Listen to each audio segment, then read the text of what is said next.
I just know when you woke up this morning, the first thing on your mind was, I wonder how a 12-second pit stop applies to me.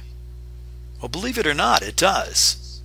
Let's begin with a little bit of fun this morning. Let's watch the fastest pit stop ever done in competition. And it was done by my number 17 DeWalt team when I was at Roush Fenway Racing. Now, we did a 10.3 in practice. But when you're in competition, all the marbles are at risk, and that tends to make you a little more careful, a little more conservative than you might otherwise need to be.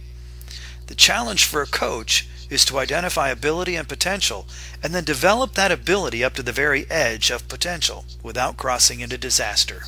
You know, I wonder, looking out over the audience this morning, how many of you are in full achievement of your goals, your desires, and potential? Well, let's take a look at that the way I would if I were talking to one of my pit crews. The secret to a 12-second pit stop is in the approach. You see, there's magic in the approach. And if there's any one thing I want you to take away from this session this morning, it's that statement embedded in your brain. There's magic in the approach.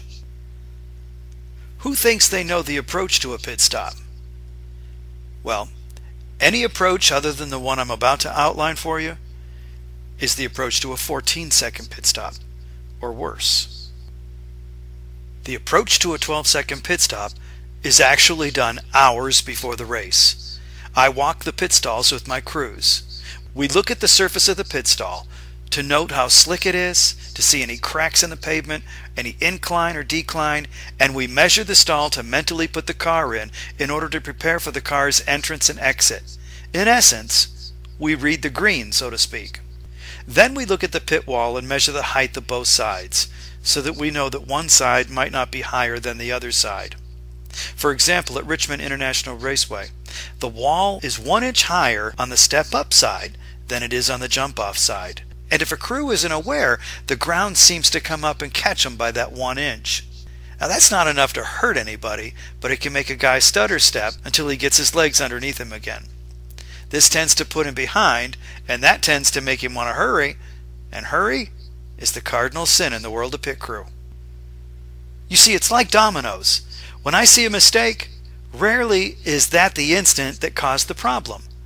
The mistake was caused steps or fractions of a second prior, always in the approach to the point of error. The approach determines so much. The trick to a 12-second pit stop is in the approach. There's magic in the approach.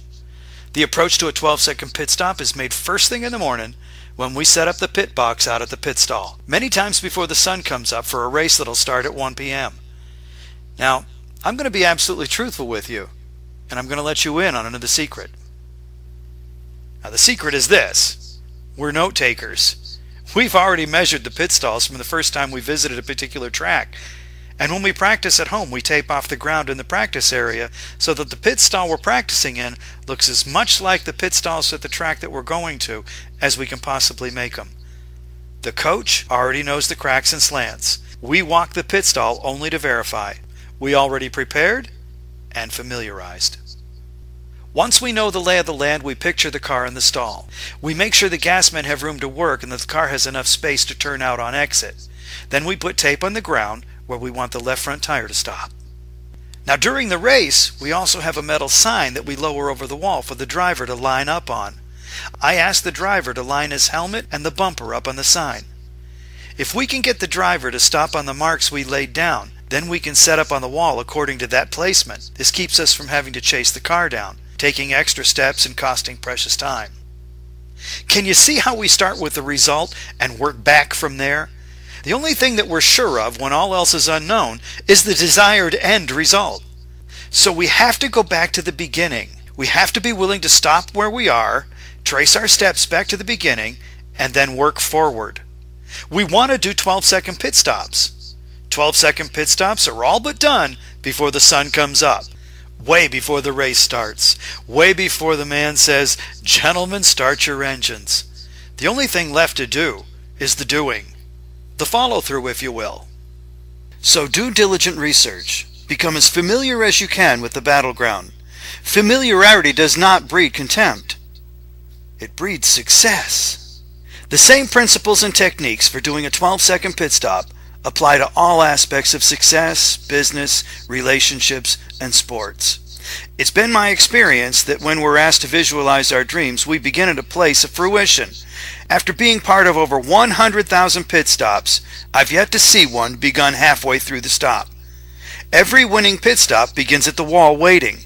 Then, at the right time, the players bound off the wall and use momentum, and they keep that momentum throughout the stop with proper technique. It's the same in every endeavor. Don't start halfway through the process. Be willing to begin your dreams from the beginning, because that's where you'll find momentum necessary to win.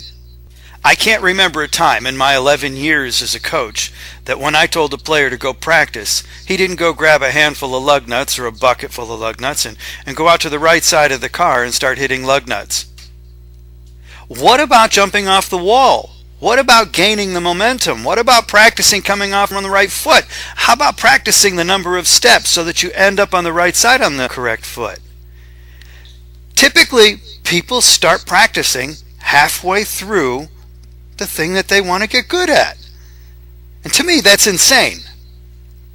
Go back to the beginning. Start at the beginning. That's why they call it the beginning.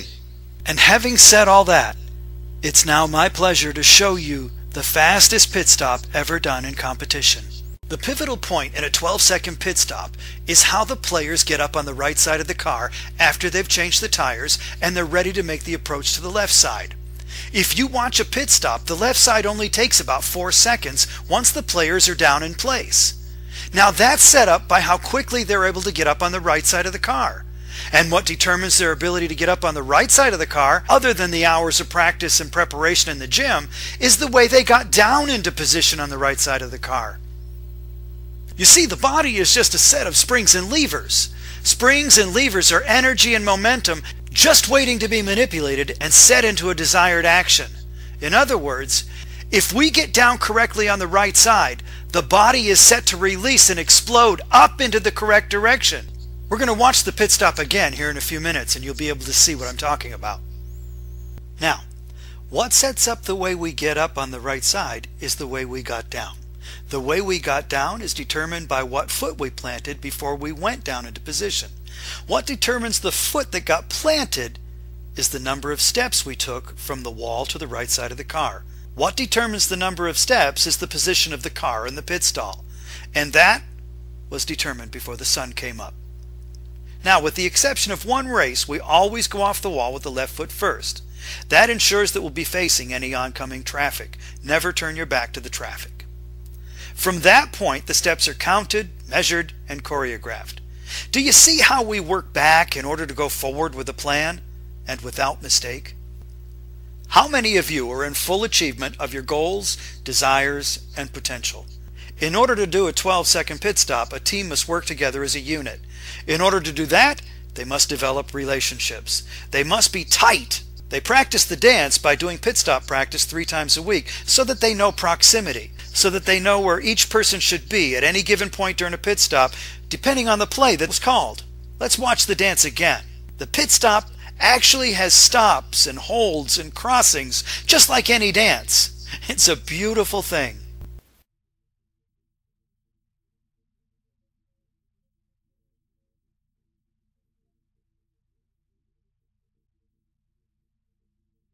Now, would you agree that you can't give something that you haven't got? Well, in order to build a tight team, I have to get each player in touch with themselves, their feelings. Tight teams need to be able to approach each other with advice and criticism.